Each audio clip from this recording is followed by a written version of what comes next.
Today I'm going to talk to you about radiation safety. Radiation safety is very important because it can cause damage to our body and to our cells and even influence future generations. So the first thing to talk about is how we monitor radiation. We monitor radiation by something called a dosimeter, and a dosimeter is a little badge in most cases that you're going to wear during any periods of expected X-ray or radiation exposure. We use a film badge in our hospital, which we read quarterly or send out to a lab to read quarterly.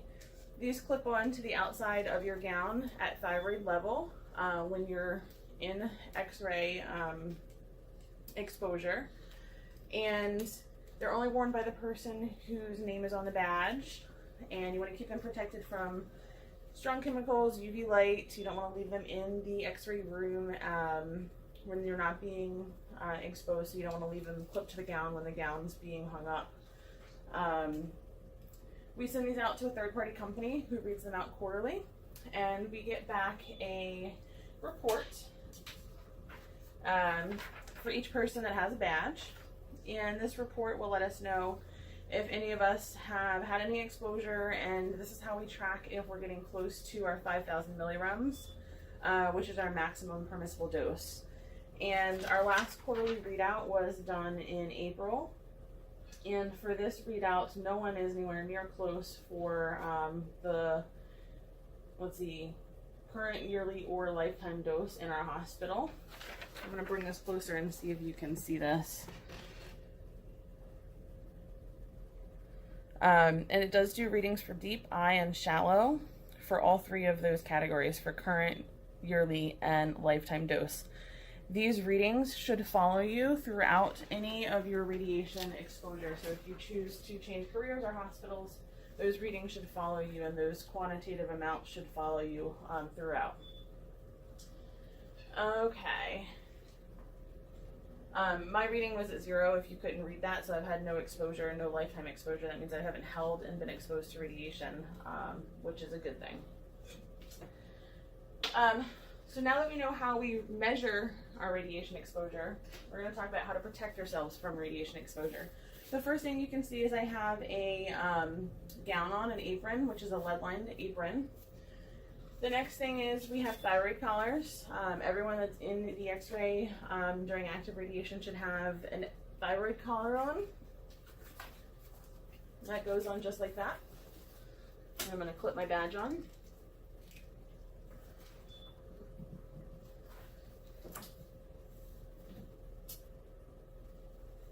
We also have lead-lined gloves. I'm only going to put one on, but we have 4 lead-lined gloves so that if you're holding, you are protected from your scatter radiation coming from the beam. And then lastly, we have 1 pair of lead glasses. So if you're in the X-ray room while shooting, at least one of the people that are in here should be wearing these. You still should not look at the primary beam regardless, but we do have 1 pair of these. So that is your PPE. One thing to remember is if you are in the X-ray room while shooting X-rays, that the protective equipment does not protect you from the primary beam. So anytime that the beam is on the table, this does not protect you against that beam. It only takes care of about 25% of that primary beam. So never have your hand in that light, even if you're wearing a glove or, in PPE. Always keep it out of that primary beam, column 8 down. The next thing is talking about radiation safety and types of restraint. So the first thing is positioning aids. Or 3 types of restraint, I'm sorry. So 3 types of restraint. First is chemical restraint. That's the first and the best method of restraint possible. If the owner is okay with it and the patient is healthy, chemical restraint is going to give you the best, probably first chance for getting the best X-ray, less motion, and it gives you the best option to not have people in the room. We also like to use ties, rope ties. We have a couple different sizes. It's kind of like what we tie with the surgery tables with to hold the legs into position. So we have lots of those in here. And then thirdly, you can use white tape or the stretch gauze to help tie the legs and the joints into place to move the head out of the way if we need to, hold the jaw open if needed. So we like to use those for positioning aids as well. You can also use things like towels to help hold body parts out of the way, things like that. As far as positioning aids are concerned, we like to use things, sandbags are really good, especially to help hold body parts, to keep the body from rolling from side to side. Like to use the V troughs, especially if you need to have them laying in VD positioning to get like pelvic x-rays or, you know, VD lateral or VD thoracic or abdominal views. The troughs are good and these are really easy to clean. And then the foam wedges are really good because they're, you know, really easy to mold around. You can squish them up against the sides, especially in the troughs as well. And I like to use these to help hold the ankles up when you're doing your OFA x-rays. We have lots of different sizes depending on the height of the dog's legs and the ankles. So these are really good positioning aids as well. Okay. Even with all of these positioning aids, the most important thing to remember is that if you don't have to be in the room, don't be in the room. You want to make sure that you're behind the lead door, you're out of the room if possible.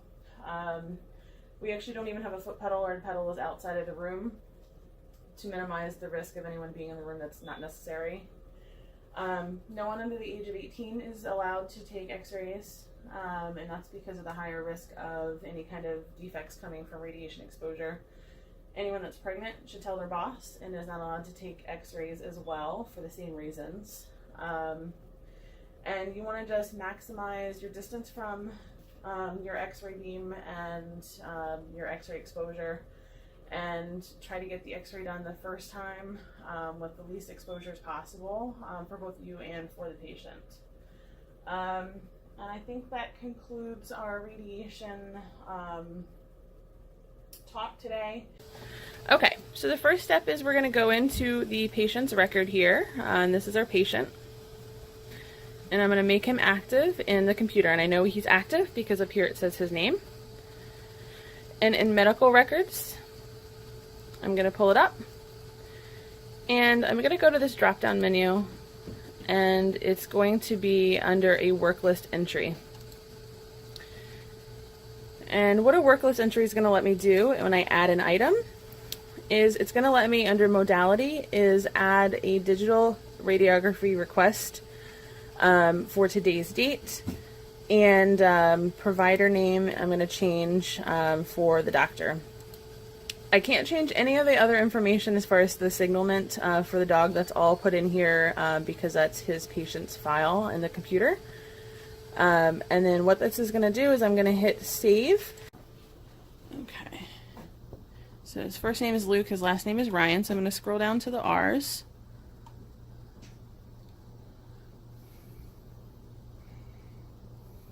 There he is in the computer. And that's him, Luke Ryan, German Shepherd. So I'm going to create a study. I'm going to check Luke Ryan, Canine, German Shepherd. We are going to be shooting an extremity and a distal extremity, okay? I'm going to set it for an extremity first because we're going to be shooting a shoulder and the craniocaudal radius and ulna. And he's about 90 pounds still, so I'm going to leave the weight the same. The vet in here does not let me change the drop down, so that's the only information I'm going to change. We're going to save and acquire. The screen is going to allow us to choose which view we're going to set first. The next thing we're going to do is we're going to set my x-ray machine, which I'm going to turn on. And my technique chart is over here on the side. We do not measure for our patients. We don't use calipers. We use our technique chart over there on the side. So he is an 81 to 100 pound dog, which you can see over here. And for an extremity for an 81 to 100 pound dog, I'm going to set my machine for a KVP of 76 and an MAS of 3.2. So I'm going to go over here, and I'm actually already set. So you can see my kilovolt is 76, and my MAS is 3.3.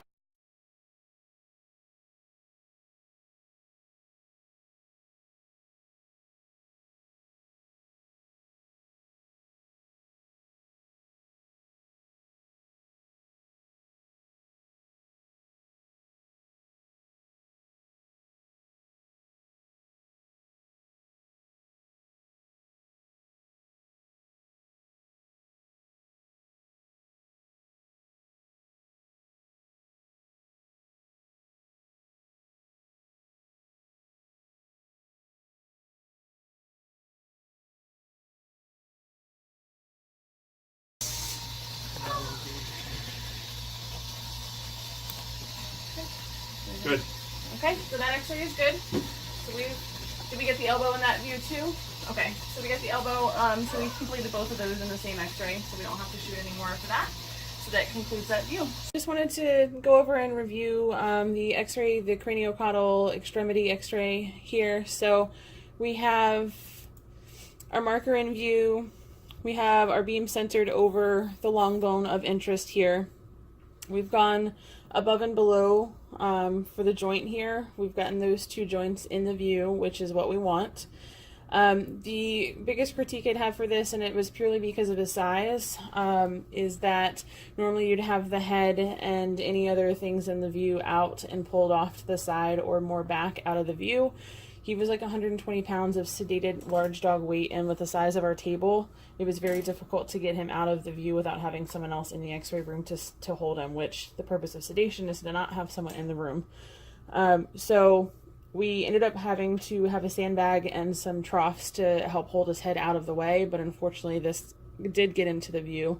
It did not inhibit the long bone structure. The doctor was okay with it being in the picture.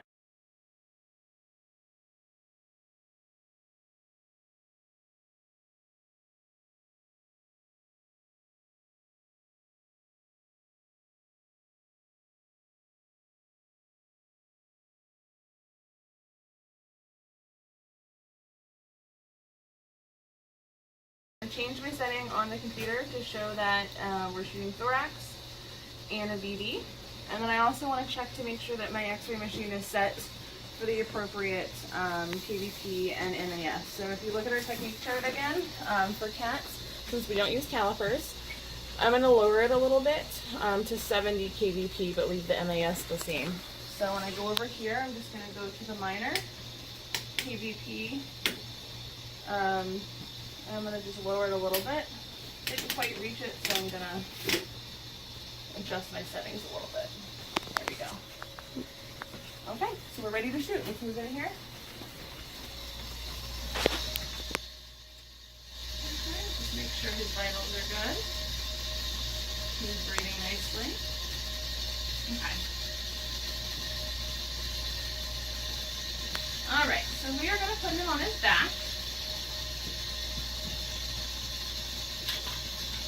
For this one, I'm going to use a V-trough because it helps to give us a nice guide to keep him straight.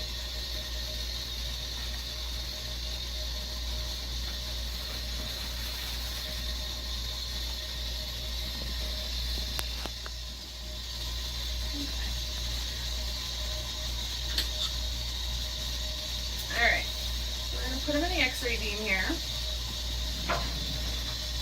And we're going to tie his arms above his head.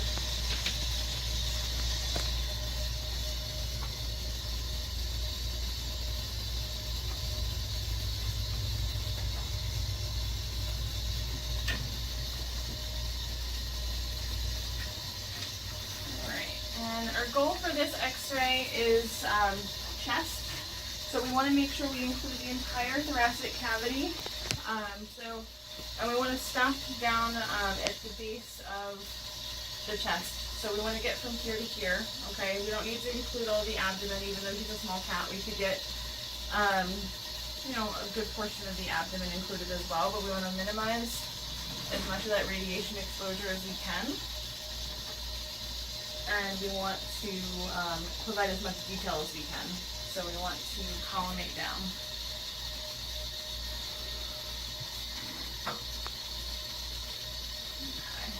he's centered. His legs are nice and straight at the bottom. Just kind of provide a little bit of support here. I have my marker.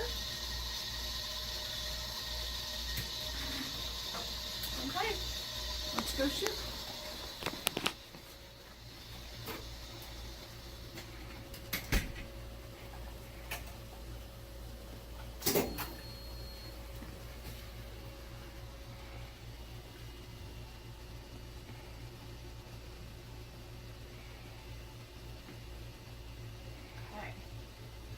I'm just going to give my image a crop.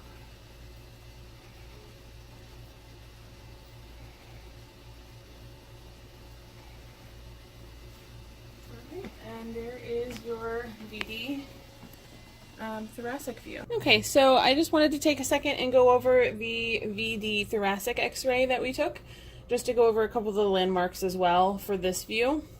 So the things that we're looking at in this view is that, again, he is straight, and we used a V-trough for this view to make sure that he stayed in alignment. And we want to make sure that cranially we get at least the thoracic inlet is included in this view, and that is included in this view. The legs are pulled forward cranially, and I have those tied over his head and towards the front of the table.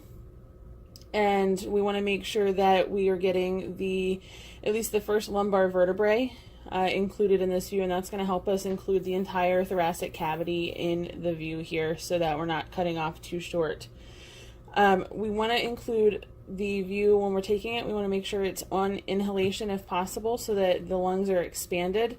He was breathing very shallowly because he was under sedation, so it was hard to get a full inhalation. So this is the best view that we could get on him. But you want to make sure that you're getting an expanded lung view if possible in most cases.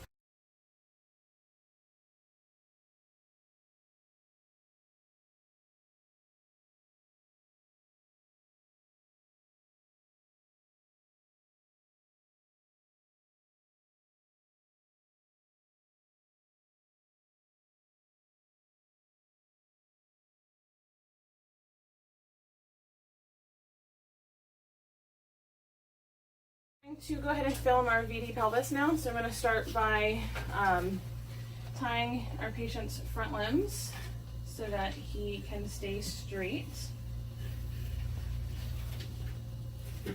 He is sedated with some kitty magic, so it makes it a little easier. We don't have a squirmy patient, and we don't have to worry about him moving on the table as well.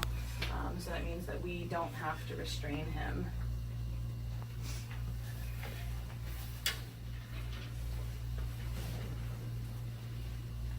So the goal is to have the front legs out of the view, straight. We're going to collimate once I get him into position, but I want the midline of the beam to be in the center of the body. Okay. Now what I'm going to do is I'm going to tape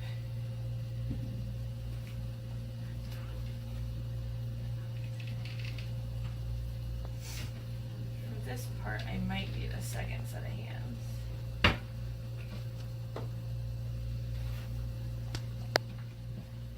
For this part, can I borrow you, Carol, to tape? So what we're going to do is we're going to have the legs rotated. Okay. And Dr. Poplar is going to hold the legs, and I'm going to tape. Okay. We're going to start on the bottom of the legs. We're going to do loose on bottom and tight on the top. And this is to help keep the knees and the legs in alignment. So again, tight on top and loose on the bottom. Should that be, I think that's good there. Okay. Alright, and we want to make sure the tail stays straight in alignment, and I think that should be good. I just needed a second set of hands to do that. We're going to prop his little ankles up on a foam wedge here so that the legs stay in alignment. I'm going to do some collimating down.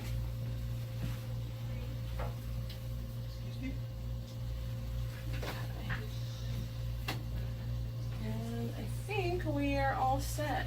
So, all right, so we're gonna go take our view now out here. We're gonna step out of the room.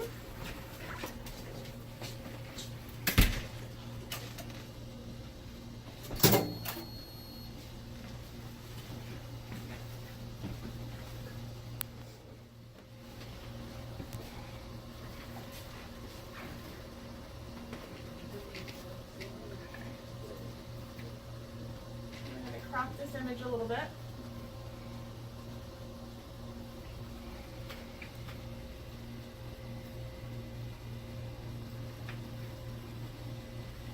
Okay. And that is our VD pelvis. This is the VD pelvis view that we took. So I just wanted to take a second and go over a couple things that we're looking for as far as landmark for positioning. So in the x-ray room, when you saw me, we have the forelimbs pulled forward cranially over the head, and then I had the hind limbs pulled in full even extension, and they were kept parallel to the table. So you saw that I had Dr. Popolo help hold the legs while I taped the legs and the knees together and rotated the stifles medially so that the kneecap stayed over in the grooves here, in the trochlear grooves on both sides. So that was the purpose of us taping like that. The other things that you want to look for is when you are taking your x-ray and you are collimating, is that you are taking and you're cranially, you're getting the ischium here and you're not cutting off too caudally. So you want to get the entire part of the pelvis in, which we do. And you want to make sure that you get the knees in. And the purpose of getting the knees and the patellas in is to make sure that the legs are even and straight in rotation. So you want to make sure that you have the knees in the view as well. And of course you want to get, laterally, you want to get both sides of the hips. So now I'm going to show you how to retrieve an x-ray, even if it's not an x-ray that you just took. So in this case, I'm going to show you a patient's x-rays that we took months ago. So this first thing I'm going to do is I'm going to open eFilm, which is available on most of our computers in the hospital. So you don't have to do this just on the server. You can do this on almost every computer in the hospital. The next thing you need to do is in the upper left-hand corner, you're going to search for the patient.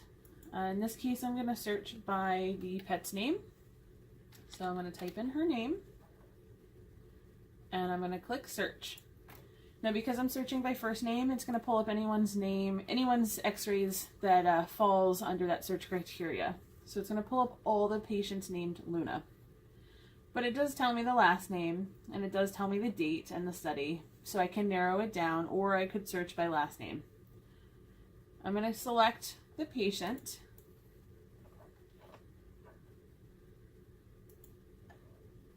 And it shows me, if you can see this box here, it shows me that she's had 5 different studies done. And that means that she's been in 5 times since she's been coming to us and had x-rays done. And they've all been on different dates. And if I wanted to, I could, in this thumbnail, pull up the different dates and see which views she's had done. You can see this while I'm writing. The things you're going to notate are the date that the x-ray was taken, and I have my chart here. So the date that the x-rays were taken was 6/21/18. I'm just going to check to make sure you can see what I'm writing. The client ID in this case is going to be the chart number, which is 11046. The animal ID in our practice is the name, so that's going to be Luke. The breed species, he is a German Shepherd, which is a canine. The anatomical region is distal extremity. The view, this one was a cranial caudal.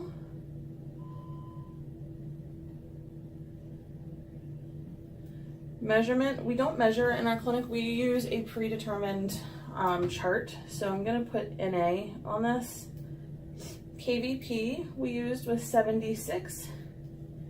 In this chart, our MAS is combined, so I'm going to put that all over here in MAS. We don't break down our MA and our time.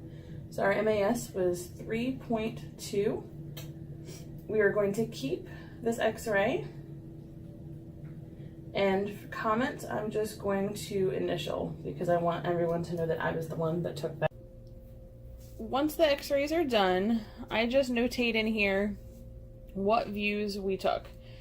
So on Casanova, we did a lateral and a VD thorax.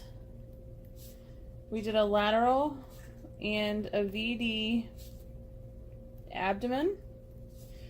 We did a VD pelvis. And because he was having some issues with the right leg, we also did a lateral right tib fib. And then the doctor will review the x-rays. I don't know if you can see this in there.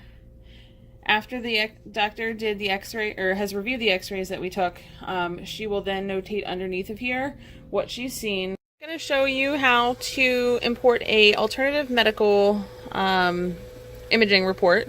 So I have my patient selected in the computer. I'm just going to find the file in our storage in the computer here.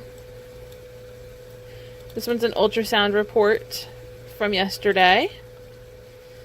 So I've found it in the computer here. So I know the location. So now I'm going to go and I'm going to link it. And I'm going to add item. And I'm going to put it under the doctor. And I'm going to change the date to yesterday. And I'm going to put in a title. So I'm going to shorthand for abdominal ultrasound. And the doctor that did it.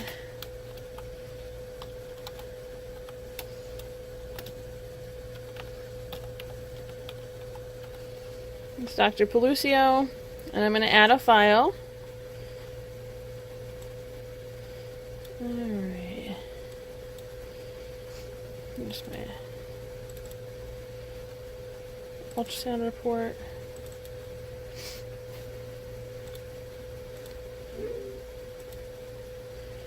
Alright, so I can display it and make sure it's there, the date is correct, and my patient is correct here.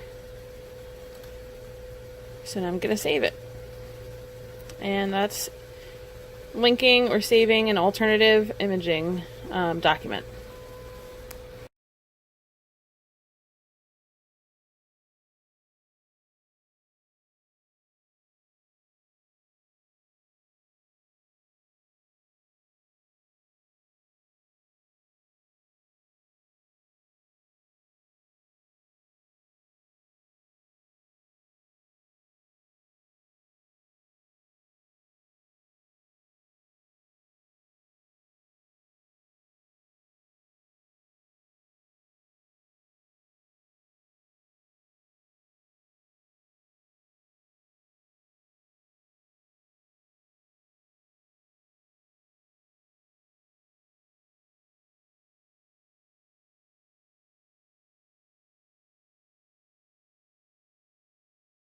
A little bit of canned ID and my barium in here. I have 30 mLs. And we have a fasted lab, so I think she's going to eat it. You can eat.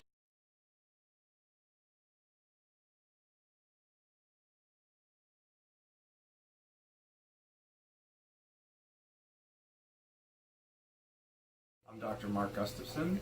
I am giving some feedback for Erin's story on her ability to help as a technician with taking radiographs. Erin does a great job with all aspects, including and starting with getting the patient into our digital x-ray system, making the proper measurements and setting the machine for the proper amps and kVp, positioning the patients and making sure markers are in each shot, helping restrain the animals in such a way that they're calm and that we are not in the room when we are taking radiographs, and then post-processing the radiographs, getting them cropped appropriately and getting them disseminated to radiologists